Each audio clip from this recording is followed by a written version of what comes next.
You know what they say. No, I don't. What do they say? Mo money, mo problems. Mmm. Mm. Mm-hmm. But I have no money and a lot of problems. Mmm. Mmm. I felt that on a spiritual level. Wow. But I mean, we also know who else has no money and a lot of problems. Who? The world economies. Yeah. Yeah. Yeah, that's kind of true. World economies are definitely struggling. Why do we even say mo money, mo problems? I feel like at least for a country, it's not the case. Like if you have a lot of money, that's good for I you. feel like it's just because like rich people do really shady stuff with their money. Because it's like, do you know like when you have so much of something, you don't know what to do with it? Like, Oh yeah. like if you like even if you have like $1 million or like $1 billion, which I can't even like conceptualize in my mind, right? Think of like billionaires, you don't even know how much $1 billion is, Yeah. right? And so it's like if you have it, right? What do you do with it? Like you can buy anything you want, so you buy everything you want, and then what do you do? Countries should be doing a better job. Unfortunately, though, the United States is really far in debt. Like they're in the trenches, man.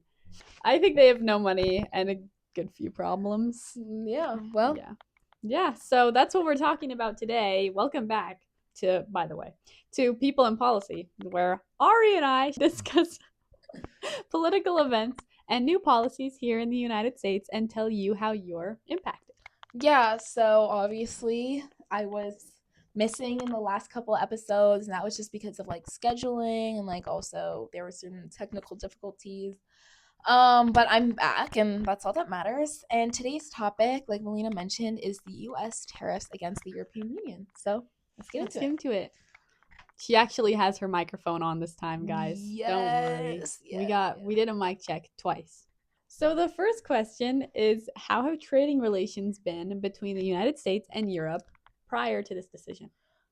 So the European Union, or we're probably gonna refer to it as the EU, throughout this podcast, is a political and economic alliance between 27 countries and Europe, and they mostly focus in like trade, workplace, that kind of stuff. Some political, but it's not really about that. It's more for like economic benefits and purposes. Just kind of settling things like that. Traveling matters, things like that. Yeah. And basically, the EU and the US have a really good trade relationship. There's not a formal agreement between the two of them, but they're like each other's like biggest like trading partners, and they hold the world's largest bilateral trade. So, Yeah. yeah. So billions of euros and dollars of goods and services are exchanged between the two and like in like multiple years and they trade, different goods. The United States trades its oil and its natural gases and the EU trades its pharmaceutical ingredients, luxury items, advanced machinery, aerospace parts, so all kinds of things. And we tend to buy a lot more from them than they buy from us, which we can see where some of the conflict has arisen. um, they they buy around $370 billion in 2024. They bought that much, and we bought $606 billion worth of goods from them, according to a CBS News article from July 17, 2025. So we can see where like there's been kind of unrest. There's been maybe dislike for our trade agreement with them, and there's a reason why we've had certain tariffs because we have had a 10% baseline tariff because they buy so much less from us than we buy from them, so it seemed kind of necessary.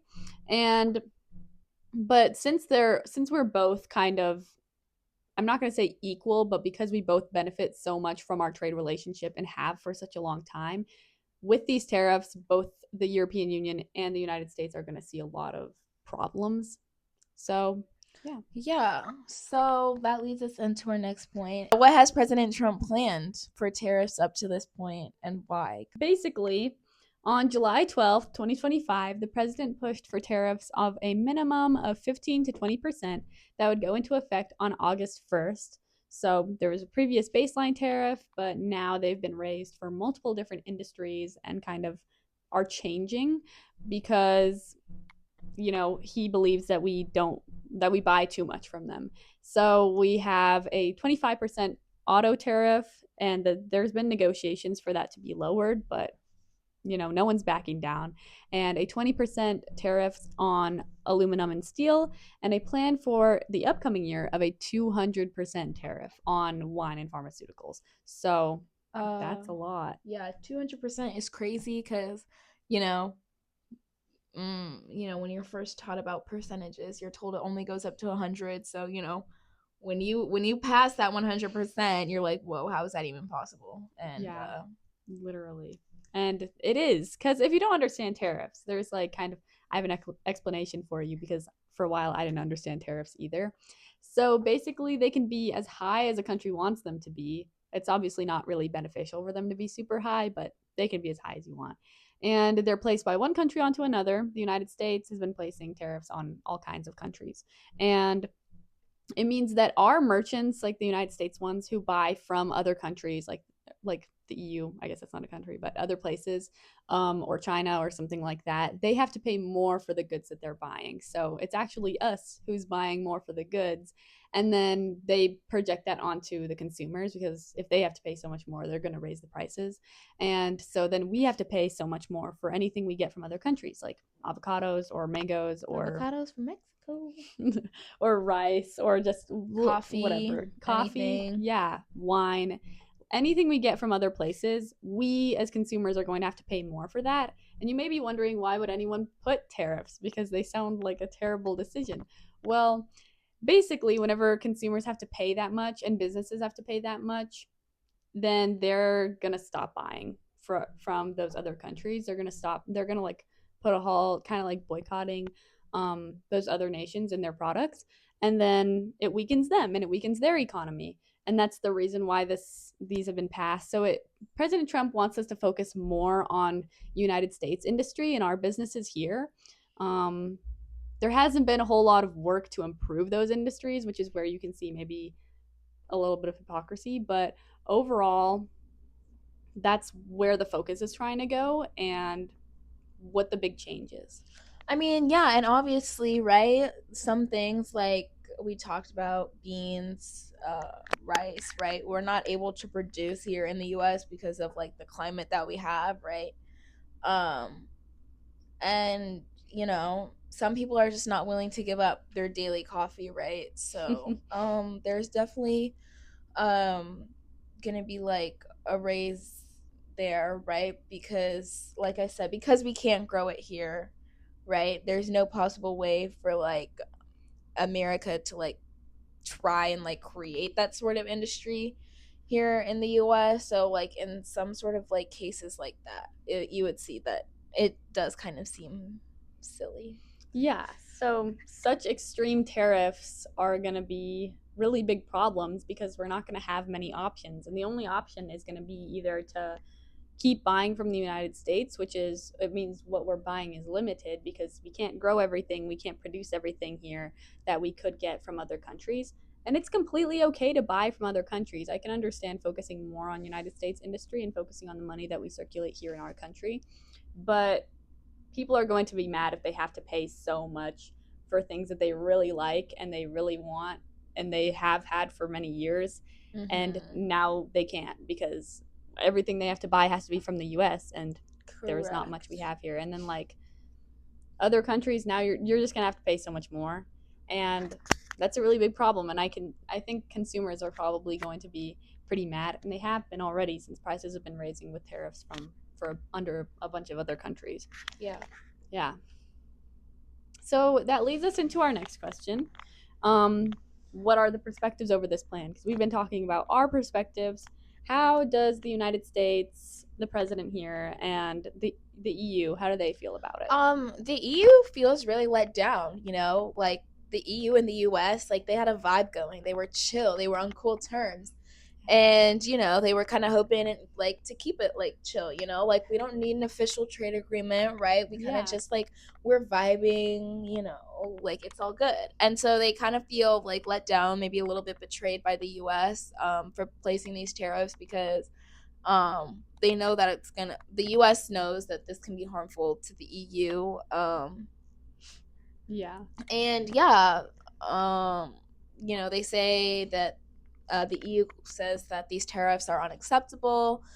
They've been trying to negotiate lower tariffs, trying to have conversation, maybe find a middle ground, something that they can both agree on. And it seems like the U.S. is kind of um, like stubborn, I guess, standing Yeah. strong. So yeah. Yeah, the United States, like President Trump has had a lot of disliking over the European Union. He criticizes them and says that it was created to, quote, screw the US and rip off America. So there's a lot of, I guess, distaste by him and his cabinet too. And they likely won't come to an agreement anytime soon, at least not like a solid one, where they can find a good middle ground, because the EU obviously wants like no tariffs or maybe just 10%. And the United States wants really, really high tariffs. So there's a big difference between the two and how they feel about it. And the thing is, President Trump believes that the EU doesn't really buy that much from us. And it's like, sure, other countries buy a lot more from us, but according to the U.S. Department of Agriculture, the European Union is the fourth largest buyer of U.S. agriculture, and such as seeds, nuts, and soybeans. So you can see that we don't actually produce all that much here, but the things that we do produce, they buy. And a lot of other things, like the EU imported 165,000 American vehicles, according to the European Automobile Manufacturers Association, in 2024, which is $8.8 billion worth of vehicles. So they do import a lot from us, and they don't want a trade war because they see a lot of benefits when they trade with us. So, they feel like there's no point in these tariffs. And we get a lot of benefits too. There was a line in Hamilton about this, kind of some foreshadowing. I feel like there's a line in Hamilton for everything. What's up with that? Like, Hamilton songs are used for edits for every fandom. It's universal. I know, they should edit. They should edit our podcast when to a Hamilton song. Britain taxed our tea, we got frisky. Imagine what gonna happen when they try to tax our whiskey, and boom, look what's happening. Boom. Tariffs on wine. I mean, technically that's not the EU taxing us. That's like us taxing ourselves. There's good and bad that can come out of it, but we're gonna have to pay for it, and that's gonna really suck. So yeah, this leads us into our next question: is how does this threaten the European Union's economy? Because they both feel bad about it. How does this really threaten them? Yeah. So obviously we have very significant trade with them. They like Valina mentioned earlier, we both like benefit from this like extremely, right? We're talking about like hundreds of billions of euros and dollars that go into these trades. Any halt on purchases from the US is going to have a pretty large impact on them, because we actually, like, the amount that we buy from them is insane, and they're going to be really, really hurt because we're their largest partner. I can see why they like definitely be mad about this. Maybe I feel like they're going to be impacted the most than compared to like the United States. I feel like the government here is going to be less mad about this compared to like their governments, and our people are going to be more mad than their people are going to be. I feel like that's kind of like, I feel like we're definitely going to feel the impacts of these tariffs more than they are going to feel the impacts. As like as average Americans, we're going to feel the impacts more, because as like the average Europeans, they probably, since they buy less from us, they're not going to be as heavily impacted. However, the people in like the government, the people who are talking about these trade relations, are going to be kind of mad because now they're not because now we're not buying as much from them, so now they are getting less money, and that's a problem. They obviously won't like that. They're not in support of it, clearly. And according to Moritz Schullerich, president of the Kiel Institute for the World Economy, he says that because of the United States tariffs against its other trading partners like China and Japan, the impact of the tariffs on the EU may be limited, and American consumers will continue to pay the higher prices. So, they might not be so bad with that logic, at least, because we're probably going to keep paying the higher prices because of how much we do buy from them. And if we as consumers keep buying like purchasing just as much as we have, but for more money, that's going to help them a lot more. So it's kind of like it could be a win, it could be a lose. It just depends on if we stop buying or not. And there's a chance that they could form their trade relationships with other countries because they definitely Correct. have that ability, and they can form them with China. I know they've been having certain negotiations with China because there has been like distrust there because China has been in support of certain nations that the EU is not in support of, but overall they're continuing their discussions with each other. Correct. They're apparently getting quote fresh looks on pricing. So yeah, we can see that there might be an agreement between the two, and then the EU will have a different trading partner that's not the US, so we'll see what the reaction is about that.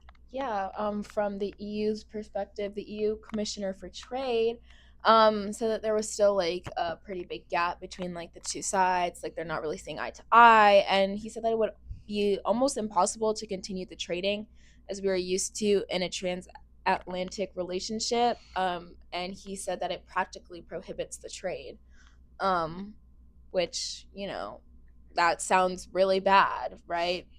Yeah. Because even in theory, like we still could trade. It would just be so expensive that it wouldn't be worth it for the EU to trade with us anymore. So Yeah, exactly.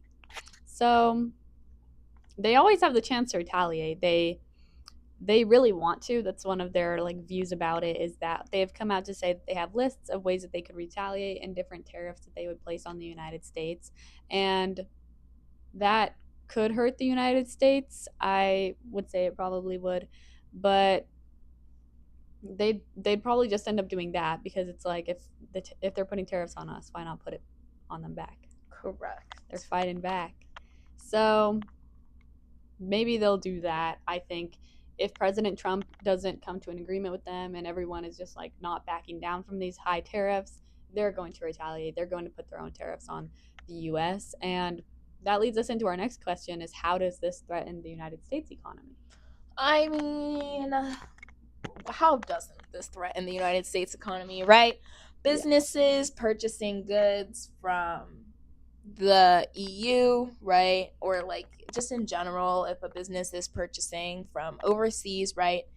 They are gonna have to pay, like whatever, like more because the tariffs. Ooh, the tariffs are going up, Yeah. which means that they now have to pay more, right? Which means they're going to charge more for the products that they're selling, using the products from like overseas, which means American consumers are going to have to pay more because prices are going to be raised. Yeah, it's going to, obviously, things like cars and pharmaceuticals are going to be a lot more expensive. Yeah. Yeah, those businesses are definitely like it's either going to be that they're going to have to pay more either way. Mm-hmm. And if the consumers keep buying from them, that's good. But if these businesses are paying so much for overseas things and then consumers just end up stopping their purchases, then it's going to hurt the businesses because what else do? They don't have their American factories. They don't have enough workers to fully produce the things that we're buying from overseas from the EU. So it could be a struggle for those businesses. It's either that they will stay the same or that it'll be a struggle. There's probably going to be no big benefits for them.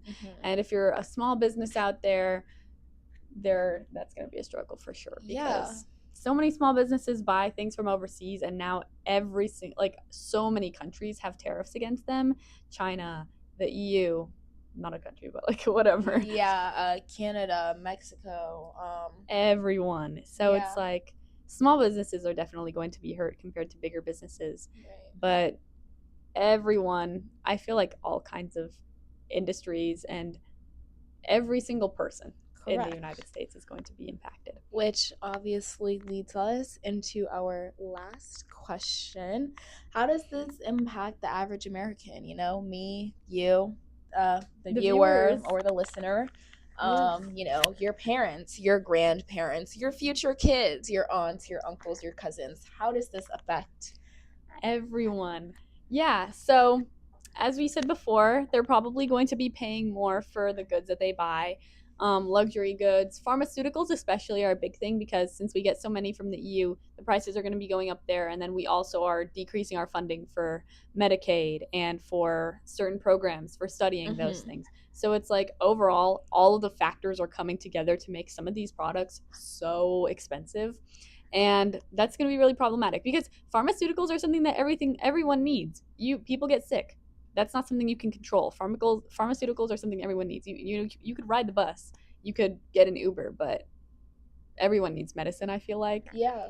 And so it's going to be really harmful for some like families and people who can't really pay those high prices, Right. like low income people and things like that. So there are going to be struggles, especially for people that are low income or like small businesses. Small businesses just starting out. Yeah, small businesses are going to see some struggles because it's going to cost more for them to buy their own products that they use.